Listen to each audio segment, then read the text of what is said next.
Home ডিপার্টমেন্টের budget আলোচনা থেকে বঞ্চিত ছিলেন। বিগত সরকার এবং তার যিনি মুখ্যমন্ত্রী ছিলেন তিনি হোম এবং হিল অ্যাফেয়ার্স ডিপার্টমেন্টের বাজেটকে গিলোটিনে পাঠাতেন। কোনো বছর ডিসকাশন হয়নি, সুযোগ ছিল না মতামত দেওয়ার। এমনকি প্রশ্ন উত্তরেও উনি আসতেন না। এই বিভাগের প্রশ্ন উত্তরও বিধানসভায় হতো না। তাই আমাকে যখন পরিষদীয় মন্ত্রী জিজ্ঞেস করেন, আমি বলেছি যে সবচেয়ে গুরুত্বপূর্ণ দপ্তর হচ্ছে হোম ডিপার্টমেন্ট এবং তার সঙ্গে নিশ্চিতভাবে আমাদের অপরূপ সুন্দর পার্বত্য বিষয়ক দপ্তর, যে টাইগার হিল আমাদের রাজ্যের শোভা বর্ধন করে। তাই আলোচনা হওয়া উচিত, সেই আলোচনা হয়েছে। আমরা কেমন আছি, পুলিশ ডিপার্টমেন্টটাকে যতটা সম্ভব নিচে নামানো যায় সেই নিচে নামানোর কাজটা বিগত সরকার করে দিয়ে গেছেন। আপনি যদি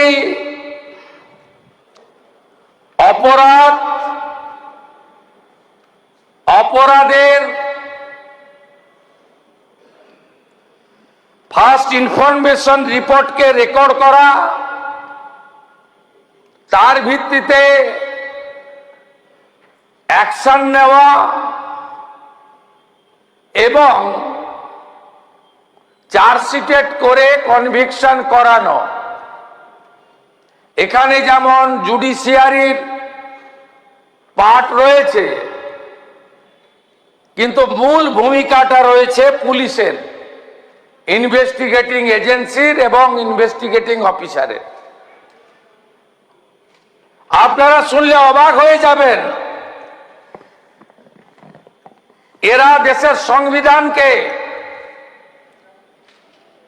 ভারতবর্ষের পার্লামেন্টের আপার এবং লোয়ার দুটো হাউসকে, সবচেয়ে বড় মহামহিম রাষ্ট্রপতি মহোদয়কে মানে না। গোটা দেশে ব্রিটিশের আইন চলতো, সিআরপিসি আইপিসি। স্বাধীনোত্তর ভারতে সিআরপিসি আইপিসি হয়নি, ব্রিটিশের তৈরি আইন। স্বাধীনতার পরে সরকার এসেছে গেছে, কেউ ভাবেনি মাননীয় প্রধানমন্ত্রী নরেন্দ্র মোদীজির মার্গদর্শনে কেন্দ্রীয় স্বরাষ্ট্রমন্ত্রী, শক্তিশালী স্বরাষ্ট্রমন্ত্রী অমিত শাহজি দীর্ঘ এক্সারসাইজ করেছেন। একদিনের আলোচনা নয়, 2019 সাল থেকে 2023 গোটা দেশে সাজেশন, শুনানি, স্টেক হোল্ডারদের সঙ্গে কথা বলা, বারগুলো থেকে ওপিনিয়ন নেওয়া, সব সেক্টরের সঙ্গে কথা বলে 2024-এ ভারতীয় ন্যায় সংহিতা এনেছিলেন, কার্যকর করেছিলেন। আমরা আসার আগে পর্যন্ত পশ্চিমবঙ্গে ভারতীয় ন্যায় সংহিতা চালু করেনি। আমরা তো অবাক হয়ে গেছি,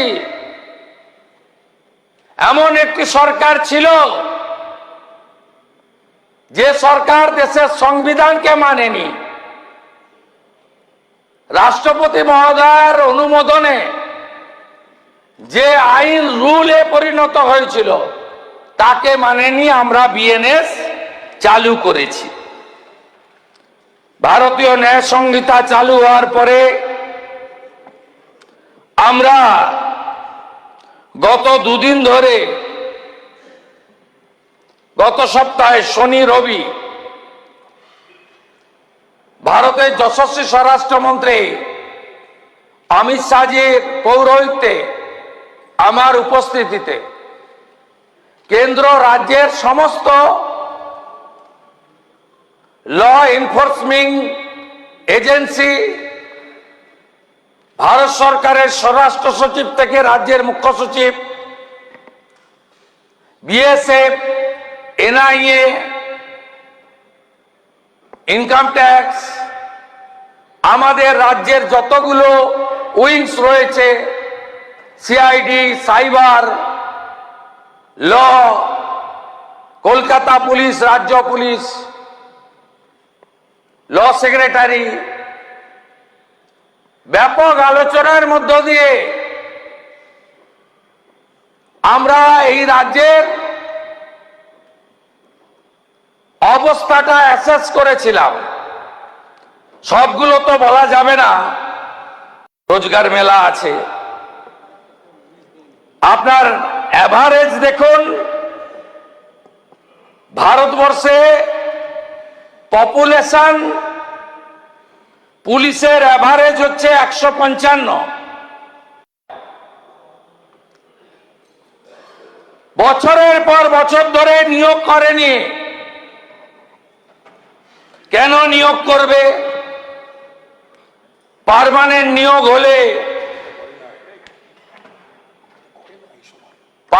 নিয়োগ হলে পুলিশ কথা শুনবে না, ক্যাডার হবে না। তাই সিভিক ভলেন্টিয়ার, যে সিভিক ভলেন্টিয়ার কোনো যোগ্যতা ছাড়াই, কোনো প্রশিক্ষণ ছাড়াই তাদেরকে নিয়োগ করা হয়েছে শুধুমাত্র রাজনৈতিক আনুগত্য অথবা এক্সচেঞ্জ অফ মানির ভিত্তিতে। তাই পশ্চিমবঙ্গে পুলিশের এই অবস্থা। থানাগুলোতে যাবেন, আমি কিছুদিন আগে পর্যটন নগরী দীঘাতে গেছিলাম। আইসি থানা, ডিএসপি আছে। বললাম স্ট্রেংথ কত? বলল 15টা কনস্টেবল। চালান কি করে? না, 400 সিভিক ভলেন্টিয়ার আছে।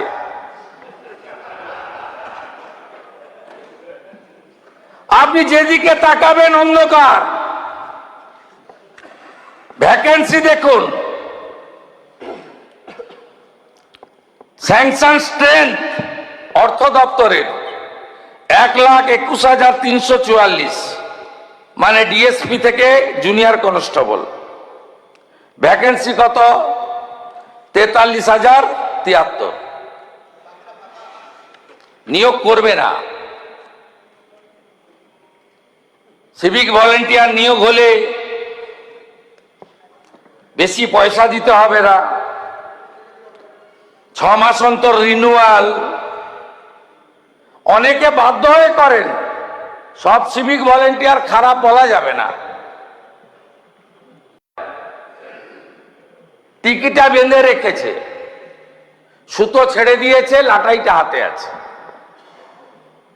অতএব রাজনৈতিক কাজ এবং তোলার কাজ যদি না করে তাহলে রিনিউয়াল হবে না। থানাগুলোর কি অবস্থা? ম্যাক্সিমাম থানা কোনো পরিকাঠামো হয়নি। আমি ডিজিপি সাহেবকে বলছিলাম, 15 বছর পেরিয়ে যাওয়া গাড়ি, যার ইন্স্যুরেন্স নেই, রোড ট্যাক্স নেই, 15 বছরের বেশি বয়সের গাড়ির ইন্স্যুরেন্স, রোড ট্যাক্স হয় না, জানেন, মোটর ভেহিকেল দেবে না। আমি বললাম 2-3 মাসের মধ্যে বদলে দেওয়া যাবে। আমার ধারণা ছিল 200-500 হবে। বলছে স্যার 1 বছর টাইম দিন। সব গাড়ি 15 বছর পেরিয়ে গেছে।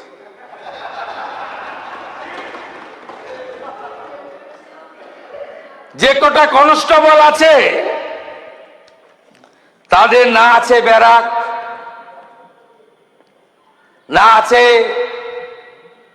তাদের খাওয়ার জন্য কিচেনের ব্যবস্থা, তারপরে তো ডিএ নাই, পে কমিশন নাই, বদলি নীতি নাই, ডাটা এন্ট্রি অপারেটর নেই, আধুনিক মডার্ন পুলিশ সিস্টেম কলকাতা পুলিশের কিছুটা আছে, বাকি রাজ্যের ভয়াবহ চিত্র। দাঁড় করাবেন কি করে? সবই জিরো। আর যা যা কাণ্ড করলেন,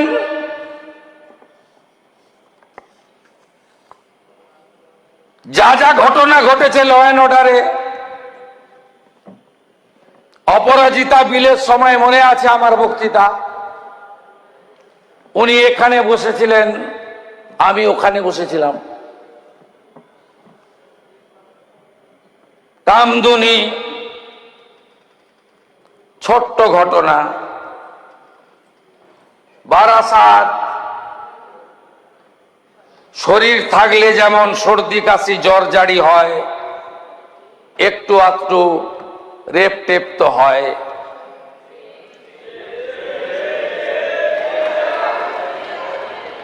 কাকদ্বীপের ঘটনা,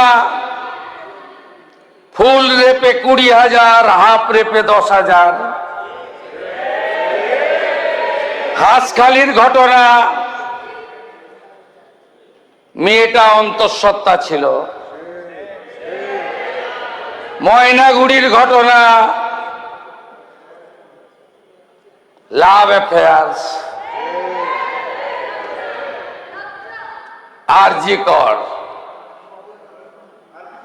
ওর বাবা মা চাইলে তো 10 লাখ দিতেই পারি।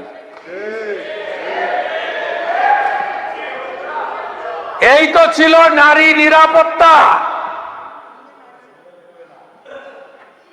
আর নিরাপত্তা কিভাবে দিতে হয়, ঘটনা ঘটতে পারে,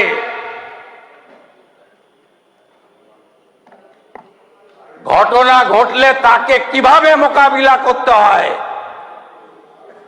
বারুইপুরের একরত্তি ছোট্ট মেয়ে প্রমাণ করে দিয়েছে এই সরকার। যত স্তরে পুলিশের সঙ্গে আমার মিটিং হয়, সব জায়গায় আমার একটা কথা থাকে, আমরা কেউ ভারত পিতা বলি না, ভারত মাতা বলি। কোন মহিলা কন্যার উপরে কিছু ঘটলে কারোর নির্দেশের জন্য অপেক্ষা করবেন না, যাই করতে চান করে দেবেন। আপনাকে ঢাল হিসেবে প্রোটেক্ট করবে রাজ্যের মুখ্যমন্ত্রী।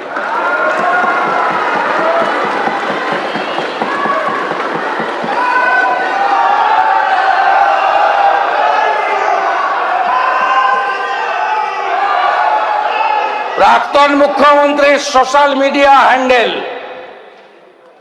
খুললে আমি দেখিয়ে দেব। মাটিগাড়াতে নেপালি একজন ছোট্ট 10 ক্লাসের বাচ্চা মেয়েকে রেপ করে খুন করেছিল, তার ফাঁসির আদেশ হয়েছিল। প্রাক্তন মুখ্যমন্ত্রী মেসেজ করে বললেন ধন্যবাদ দিচ্ছি। কুলতলিতে খুব দ্রুত ফাঁসির আদেশ হলো, ধন্যবাদ দিচ্ছি।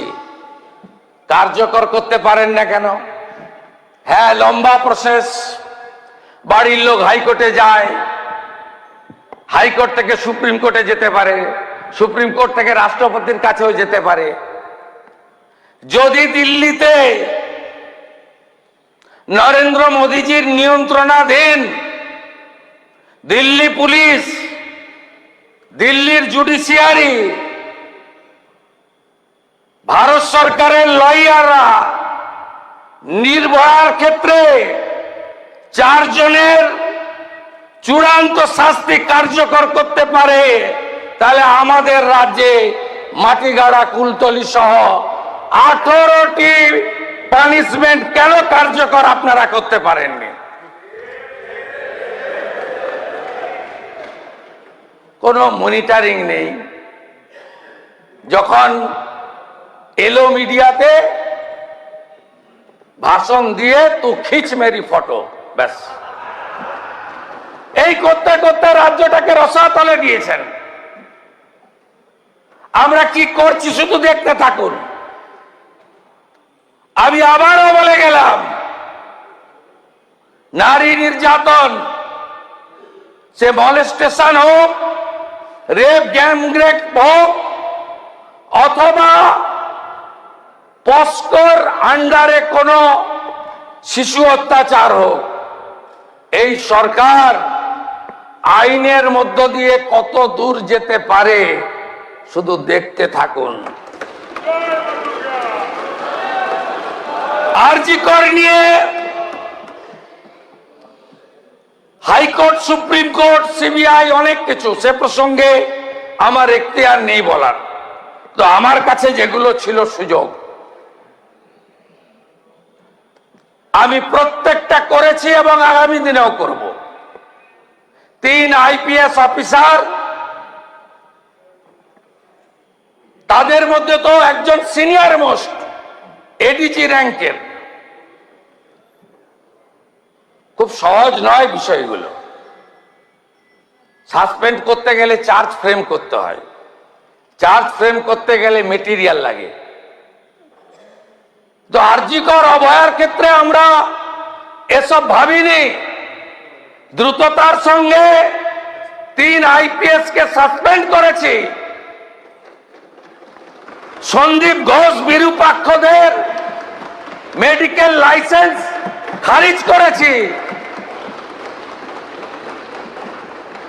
তাদের চার্জশিট দেওয়ার জন্য সিবিআই এনওসি চেয়েছিল।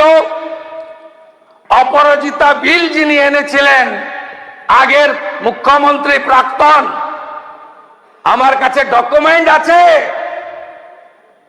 তিনি 1 বছর ফাইল চেপে রেখেছিলেন। আর আমি 7 দিনের মধ্যে এনওসি দিয়ে দিয়েছি, যাতে সন্দীপ ঘোষ, বিরূপাক্ষরা পানিশমেন্ট হয়।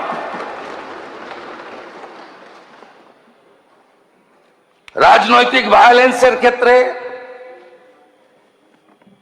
আপনারা ভাবছেন 2011 সালে পরিবর্তন আসার পরে যেগুলোর উপরে দাঁড়িয়ে ক্ষমতা এসেছিলেন, একটাও পানিশমেন্ট দিতে পারেননি। না পেরেছেন বীরভূমের সুচপুরের বাসাপাড়া, না পেরেছেন নন্দীগ্রামের 14ই মার্চ, না পেরেছেন ছোট আঙ্গারিয়া, গড়বেতা,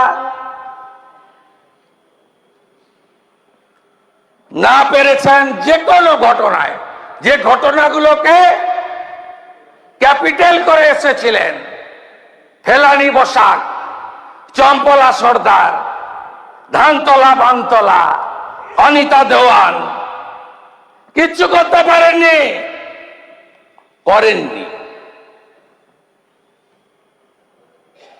34 বছরের বামফ্রন্টের আপনারা করেছেন প্রাতিষ্ঠানিক দুর্নীতি,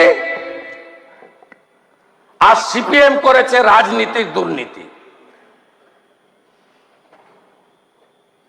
সিপিএম টাকা তুলে পার্টি অফিস বানিয়েছে। সাদ্দাম হোসেনেরও অত প্রাসাদ ছিল না ইরাকে, যত প্রাসাদ সিপিআইএম করেছে। কিছু করতে পারেননি। চিটফান্ডের ক্যাম্পেনার ছিল সিপিএম। ত্রিপুরার প্রাক্তন মুখ্যমন্ত্রী সিপিএম এর, তিনিও ছিলেন। এ রাজ্যে এখন যারা বড় বড় জ্ঞান দিচ্ছেন, তারাও ছিলেন। আমি সব বের করেছি। শুধু চোর তৃণমূলকে নয়, দুর্নীতিগ্রস্ত সিপিএম কেও আমি ছাড়বো না। আপনি ভেবেছেন 11 সালের পরে আপনারা কম্প্রোমাইজ করে নিলেন, পানিশমেন্ট দিতে পারেননি, ভাবছেন এই 2-3 মাস ভীষণ চাপে আছি আমরা, আস্তে আস্তে নরমাল হয়ে যাবে। নরমাল হবে না, নরমাল হবে না। সমর মুখার্জিদের মতো ভদ্রলোকদের, সমীর জানাদের কোনো চিন্তা নেই। বাকিদেরকে জেলে নেব, কাস্টডি ট্রায়াল করাবো, চার্জশিট করব, সম্পত্তি অ্যাটাচমেন্ট করব, অ্যাকাউন্ট ফ্রিজ করব, এবং যত অবৈধ সম্পত্তি 15 বছরে করেছেন অকশন করব, সেল করব। আরে এই জন্যই তো রিটায়ার্ড জাস্টিস বিশ্বজিৎ বসুর কমিশন, এই জন্যই তো আইপিএস জয়রামনের কমিশন। ভাবছেন 2.5 মাস কেউ ঢুকেছেন, অনেকে বেরিয়েও এসছেন, আবার ঢুকবেন। আমার দায়িত্ব, আমি পুলিশ মন্ত্রী। মানরেগা কাল বলছিলেন কেউ বললেন যে শুভেন্দু অধিকারী, অমিত শাহ আমাদের 21শে জুলাই করতে দেয়নি। করতে যদি নাই দিতাম, পৃথিবীর কোন শক্তি আপনাদের করতে দিতে পারত না। আপনারা শুনে রাখুন, গত বছরই হাইকোর্ট বলেছিল যে ধর্মতলায় করা যাবে না। আমার কাছে সিপি এসেছিলেন নগরপাল পুলিশ দপ্তরে, বলে স্যার গাইড করে দেন, 3 পক্ষ চাইছে। আমি বললাম সব পক্ষকেই করতে দিতে হবে, দেখবেন একজনের মাইক যেন আরেকজনের মাইকের মধ্যে না ঢুকে পড়ে। একটু আগে বেলেঘাটার MLA versus chief whip opposition যা হলো, গতকাল তার থেকেও খারাপ হতো। কালকে তো শহীদ দিবস হয়নি। কেউ বলছেন ভাইপো প্যারাশুটে নেমেছে, আর ভাইপো বলছে নোট খাতা খুলে রাখো, 31-এ হিসাব হবে। আরে তুমি বাইরে থাকলে তো হিসাব হবে।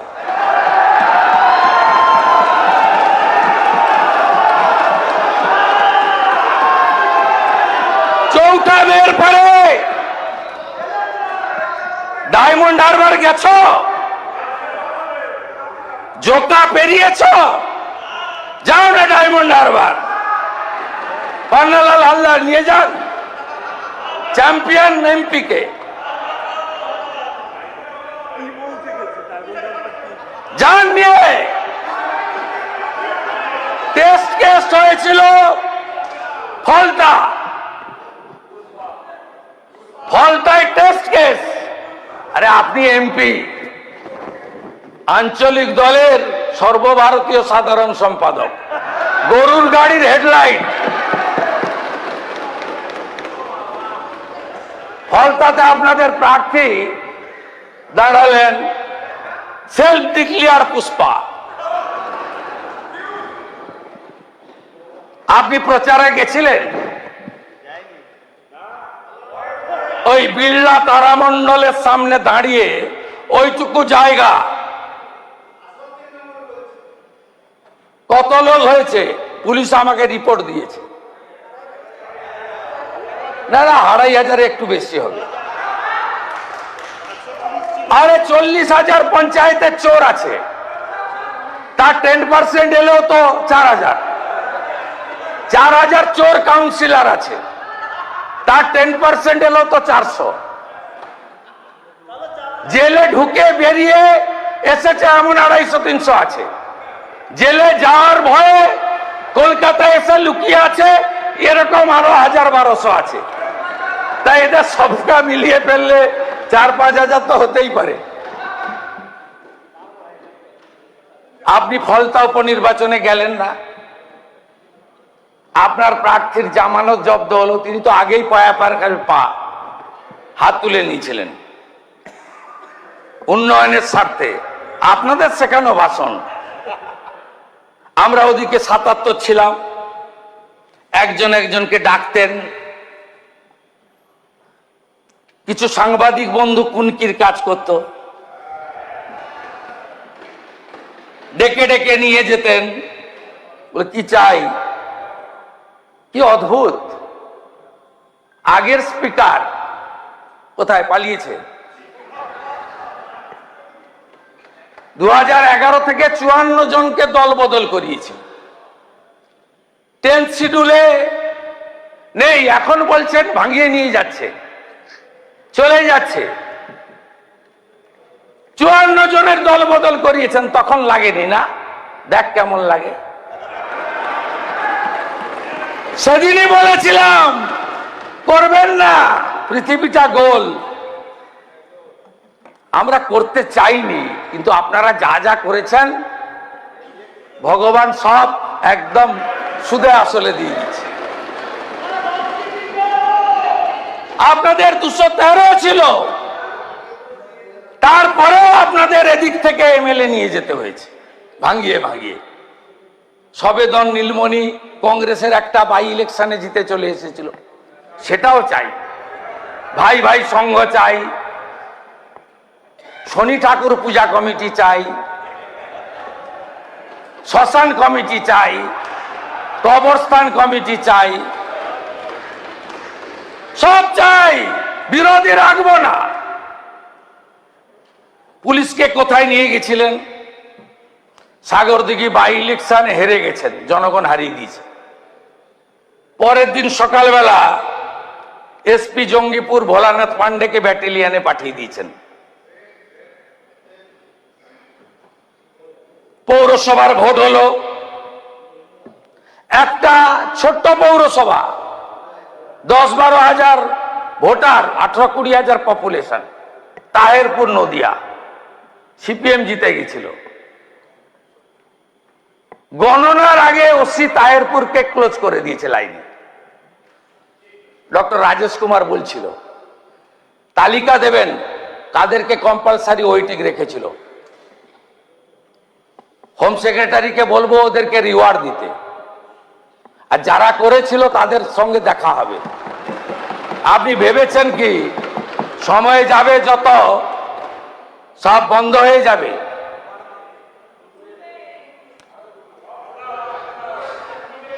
এই ভাইপো পন্থী তৃণমূলের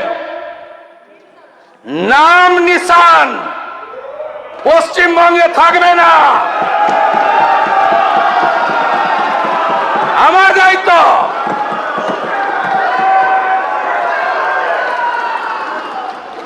আমরা আগে বলতাম রাম মন্দির নির্বাচনের তৈরির সময়, এ তো পাইলে ঝাঁকি হয়, কাশী মথুরা বাকি হয়। আমি আজকে বলছি ফলতা তো পহলে ঝাঁকি হয়, রেজিনগর নন্দীগ্রাম বাকি হয়। কোন ভোটে জিততে পারবেন না, কোন ভোটে। ওই লম্ফ জম্প পিসি বলে 400 মামলা, তাও তো ভয় পায়নি ছেলেটা আমার। ওটা বাঘ না বিড়াল?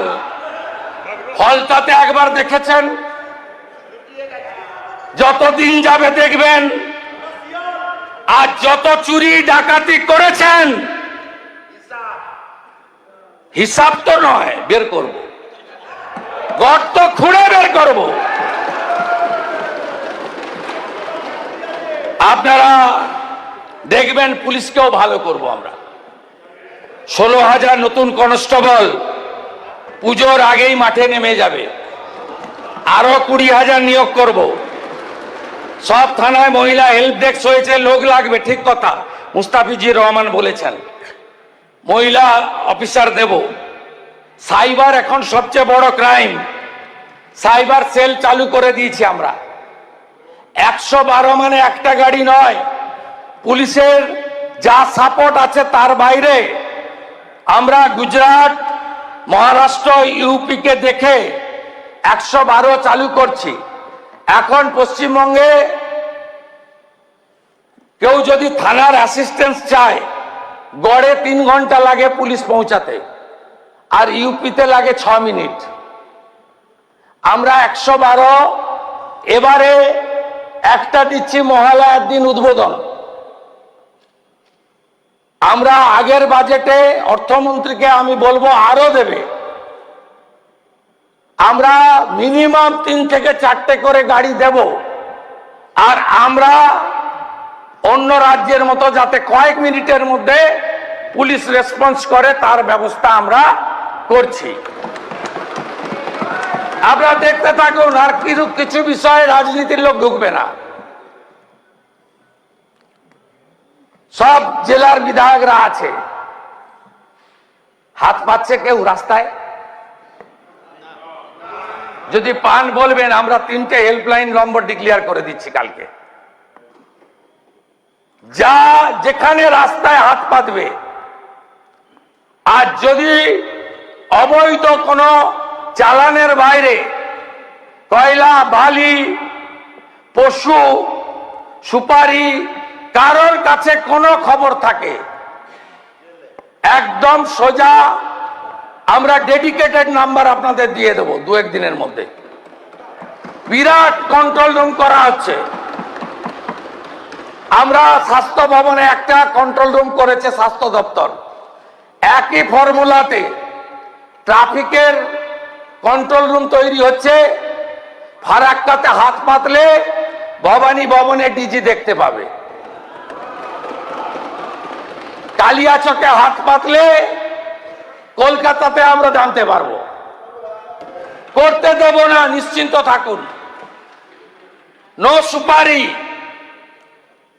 নো পশু, নো কয়লা, নো বালি, নো পাথর, নো অবৈধ গাছ, কোথাও কিছু করতে দেব না। NH এর উপরে নো, ও তো অনেক আগে শেষ হয়ে গেছে। পৃথিবীর কোন শক্তি পারবে না এদের বাঁচাতে, কোন শক্তি। আপনাদেরকে বলি, আধুনিক মডার্ন আপনার পুলিশ ফেসিলিটি দেব, ম্যান পাওয়ার বাড়াবো, লজিস্টিক সাপোর্ট বাড়াবো, আর পুলিশের দক্ষতা আনার জন্য ট্রেনিং শুরু হয়ে গেছে। গুজরাটের রক্সা ইউনিভার্সিটি জাতীয় মানের, ইতিমধ্যে কয়েকটা ফেজে আমাদের লোকেরা যাচ্ছে।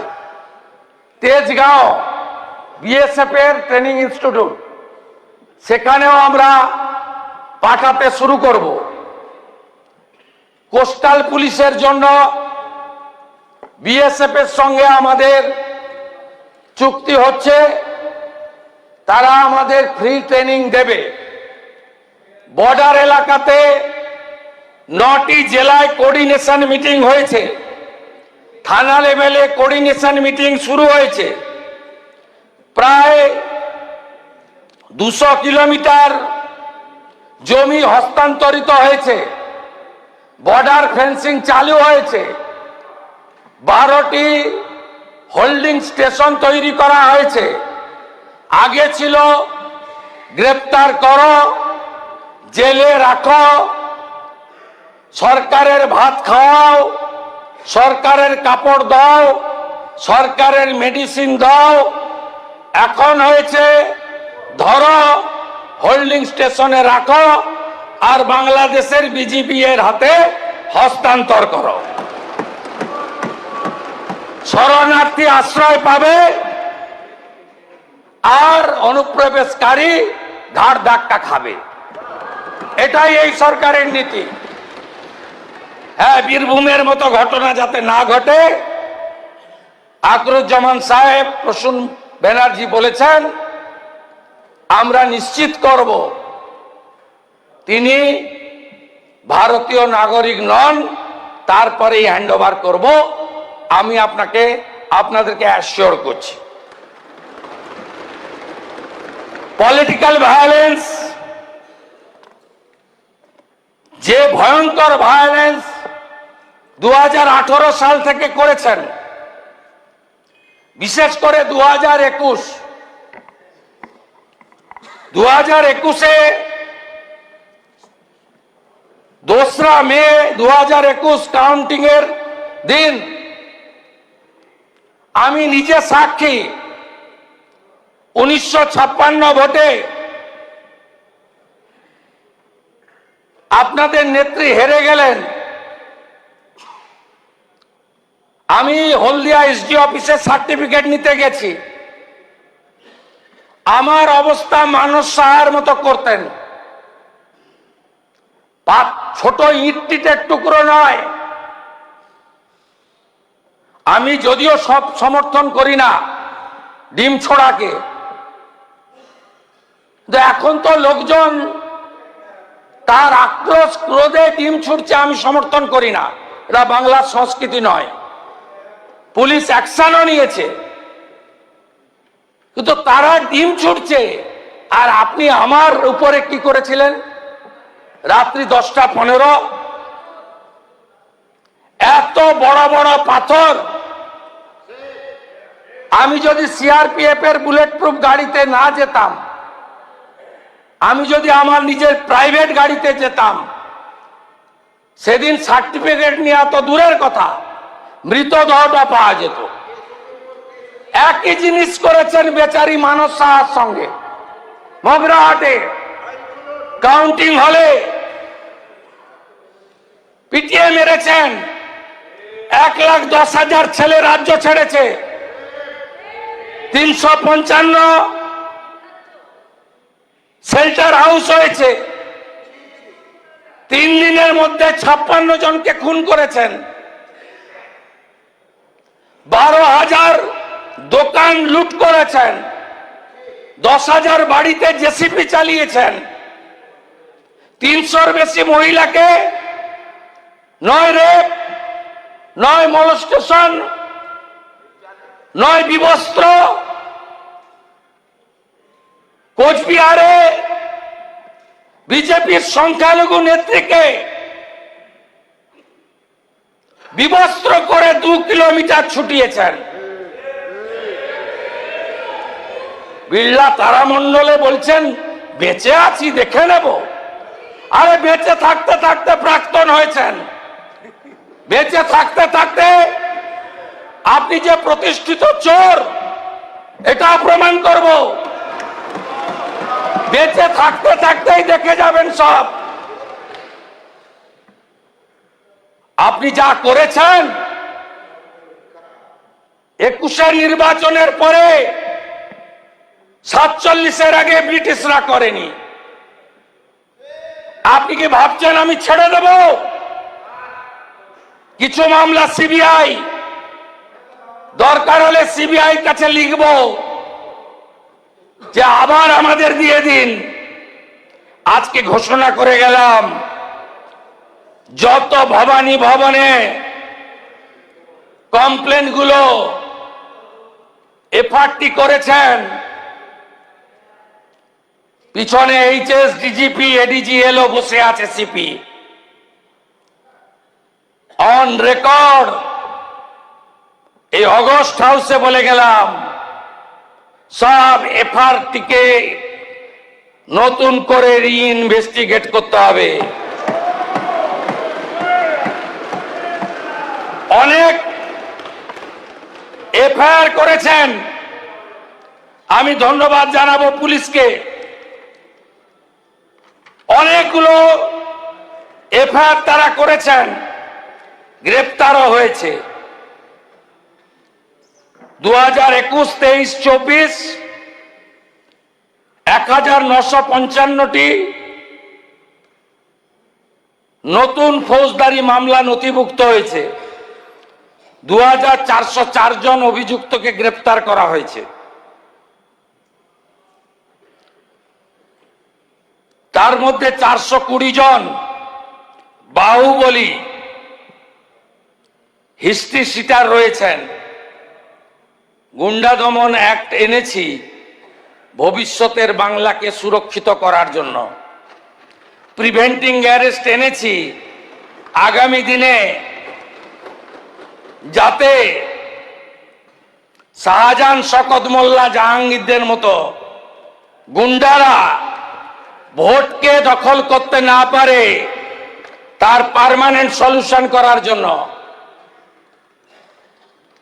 ভোটে লড়ুন, কোথায় থাকবেন দেখবেন।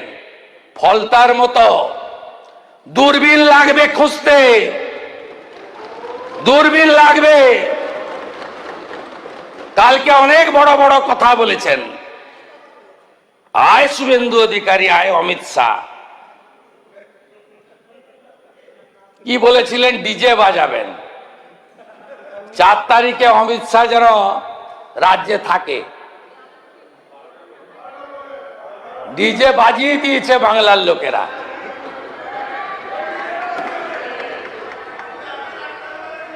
এই সরকার ভদ্র আছে বলে না, এখনো এরকম প্যান্টের পকেটে হাত ঢুকিয়ে ওই হিরো কায়দায় 2000 লোকের সামনে হাত নাড়তে নাড়তে আপনাকে আমি বলে গেলাম, ওই ছোড়াকে, প্রতিষ্ঠিত চোর, ওকে আমি বলে গেলাম ভিতরে থাকবেন কি বাইরে থাকবেন ভবিষ্যৎ বলবে। যেখানেই থাকুন ডায়মন্ড হারবারে লড়ুন। 40% মুসলিম ভোট আছে, তারপরেও আপনাকে যত ভোটে জিতেছেন তত ভোটে যদি হারাতে না পারি, মিলিয়ে নেবেন আপনি। আপনার অবস্থা ওই সকল পুষ্পার থেকেও খারাপ হবে। আরেকজন বলছেন আমি ফিরে আসব, সবাই গদ্দার, সব চোরে নাকি চলে গেছে ওদিকে। সমর মুখার্জি চোর, বিপ্লব মিত্র চোর, গোলাম রব্বানি চোর, সব লোক এখানে ওদিকে যারা নাকি আপনারা গেছেন সব চোর। আপনি ভাবতে পারেন কি রুচি, কি রুচি, যে সমস্ত ভাষা। আরে আপনি এত বড় নেত্রী, 2014 সালে ভারতীয় জনতা পার্টির বিরাট এমপি এমএলএ ছিল না। সেদিন তথাগত রায় দাঁড়িয়েছিল দক্ষিণ কলকাতায়। আপনার মিত্র ইনস্টিটিউশন নিজের বুথে আপনি হেরেছেন সেই দিন 14 সালে। আর এবারে মিত্র ইনস্টিটিউশনের 4টে বুথেই হেরেছেন আমার কাছে। পাশের বাড়ির লোক ভোট দেয় না, বাড়িতে কাজ করার লোকরাও চোখ মারে। আমি ভোটের লাইনে গেছিলাম, বলছে ভোট আপনাকেই দিচ্ছি। ফুটানি ইন্টারন্যাশনাল লিডার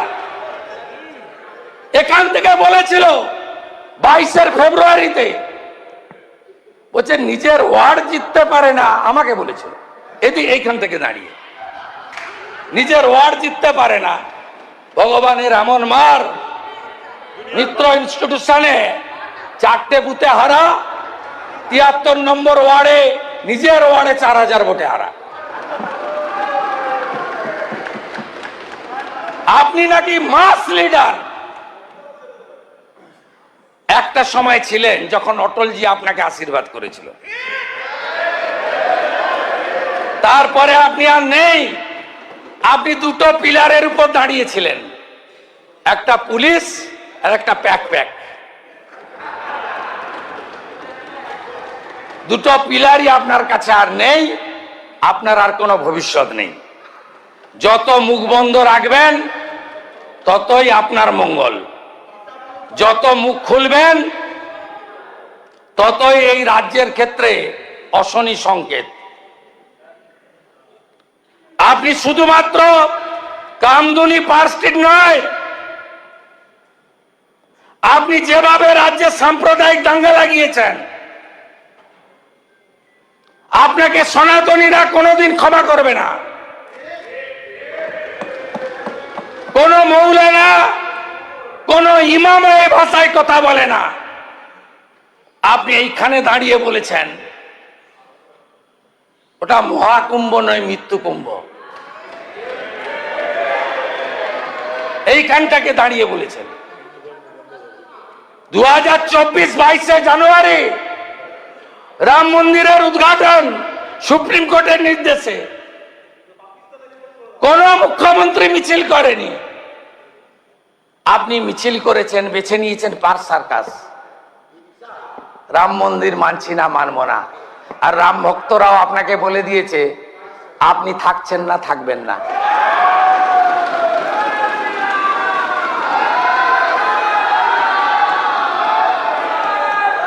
রেড রোডে দাঁড়িয়ে বলছেন হিন্দু ধর্ম গন্ধা ধর্ম। রাষ্ট্রীয় স্বয়ংসেবক সংঘ, বিশ্ব হিন্দু পরিষদ, হিন্দু জাগরণ মঞ্চ এরা সন্ত্রাসী। আপনি জানেন রাষ্ট্রীয় স্বয়ংসেবক সংঘ সম্পর্কে? তার ডেডিকেশন জানেন? কিছুদিন আগে করমন্ডল এক্সপ্রেসে অ্যাক্সিডেন্ট হয়েছিল বালেশ্বরে। পশ্চিমবঙ্গের লোকরা সবচেয়ে ক্ষতিগ্রস্ত হয়েছিল। আমি পরের দিন হসপিটালে গেছিলাম। ডাক্তারবাবুরা বললেন স্বয়ংসেবকরা ছিল বলে লোকগুলো বেঁচে গেছে। 665 বোতল রক্ত দিয়ে গেছে। আপনার কাছ থেকে সার্টিফিকেট নিতে হবে। আপনি যা যা করেছেন তার হিসাব জনগণ নিয়েছে। আপনি সরস্বতী শিশু বিদ্যা মন্দির বন্ধ করতে গেছিলেন কেন? প্রার্থনায় বন্দে মাতরম গায় বলে। কোনদিন আসতে পারবেন না। কোন রাষ্ট্রবাদী দেশপ্রেমিক আপনাকে আনবে না। আর ভোটের সময় কি বললেন? কোন মুসলিম নেতা বলেনি, নৌসাদ সিদ্দিকী বলেনি। কে বলেছে? কি বলেছে? যে আমি আছি বলে না, তোমরা আছো। আমি যদি না থাকতাম একটা কমিউনিটি 1 সেকেন্ডে শেষ করে দিত। এরপরে আপনি আশা করেন কি করে? আপনাকে ফিরতে দেবে না অতীত। অতীত আপনি যা খুশি করতে পারেন। আইন ভাঙলে আপনিও আইনের ঊর্ধ্বে নন। আমি পুলিশকে বলবো মমতাপন্থী তৃণমূলের আসল থাকবে না, নকল হবে। ইলেকশন কমিশন জানে। জোড়া ফুলি ওদের কাছে থাকবে না আবার সরষা ফুল আঁকতে হবে আমি জানি না। এটা ইলেকশন কমিশন বলবে। কিন্তু আমি একটা কথা আপনাকে পরিষ্কারভাবে বলে যেতে চাই। কালকে যে দম্ভ আপনার ভাইপো আর আপনি দেখিয়েছেন, যেভাবে সারা রাত্রি ধরে কলকাতাকে উত্তপ্ত করেছেন, কে ভাঙবে আপনার মঞ্চ? সিপিকে বলেছিলাম ব্রিগেড দিয়ে দিন না, লক্ষ লক্ষ লোক হয়। 3 দিন ধরে ডিম ভাত খায়। আমরা তো অপেক্ষা করছিলাম, ইন্দ্রনীল খানকে জিজ্ঞেস করছিলাম যে নেতাজি ইন্ডোর চেয়েছে, যুব ভারতী চেয়েছে, আমরা দেওয়ার জন্য রেডি ছিলাম, কিন্তু কেউ চাইনি। সরকারি বাস চেয়েছে, অর্জুন সিং বলল না আমার কাছে চাইনি। আরে রেডি ছিলাম। পুলিশকে বললেন ব্রিগেডে যাব না, 2000 লোক হবে, ব্রিগেডে যাচ্ছেন, মস্করা করছেন। তারপরে বললাম চাল ওখানে গলিতে ঢুকে পড়ুন হাজরা, যদিও এখন ওটাও নয়, একদিকে স্বপনদা আর একদিকে আমি, রাসবিহারী আর ভবানীপুর, ওখানেও লোক ফাঁকা করে দিয়েছে, পরিষ্কার করে দিয়েছে, ওখানেও নাই। তারপরে বিল্লাটা মন্ডল দিলাম, বলছেন করতে দেবে না। এরপরে আপনাদের পারমিশন দেওয়ার ক্ষেত্রে 25 বার পুলিশকে ভাবতে হবে।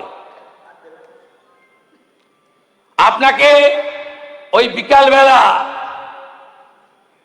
চপ খেতে খেতে ফেসবুকই করতে হবে। আপনি থাকুন ওখানে,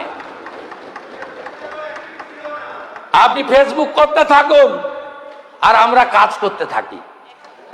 স্মার্ট পুলিশিং হবে, এই রাজ্য ভালো থাকবে। আর पहाड़ের জন্য আমাদের প্রচুর पहाड़ का जो हमारी नमन राय जी बताया, ये सरकार पहाड़ के लिए काम करना शुरू कर दिया, कोई दिक्कत नहीं होगा। नेपाली भाषा का सम्मान, गोरखा का सम्मान, पहाड़ का विकास, आप जितने मुद्दे उठाया सब पूरा करने का काम भारतीय जनता पार्टी सरकार करेगा। बंगाल में पहले एमपी पहाड़ ने दिया बीजेपी को 2009, इसलिए पहाड़ की जितना सेवा का जरूरत है ये सरकार करेगा। आप पूरा काम उधार कीजिए, पहाड़ को विकास तरक्की का काम करने का पूरा कमिटमेंट का साथ मेरा बात मैं यही खत्म करता हूं। अच्छा रहिए, सही सलामत रहिए।